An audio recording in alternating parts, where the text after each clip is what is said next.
start then with looking generally at what GLP and then the study director is all about. And I want to convince you, if you need convincing, you're probably already convinced, that GLP, although it is a regulatory, well, a law in most countries, although it is regulatory in context.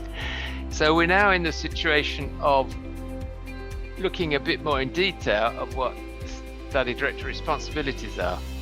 First half, at least, of this session, we will be looking at this protocol in quite a lot of detail because it's an extraordinarily important, obviously, part of the process of a study director to get their protocols right in the first place.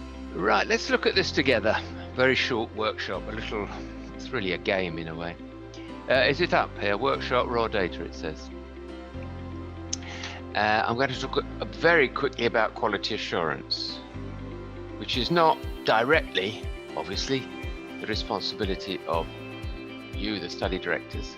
In order to drill home, as it were, the business of multi-site studies, I've got a few case studies to look at, which we can look at together. Contracting work to a third party happens a lot. We've seen that it's relevant when we're talking about multi-site studies.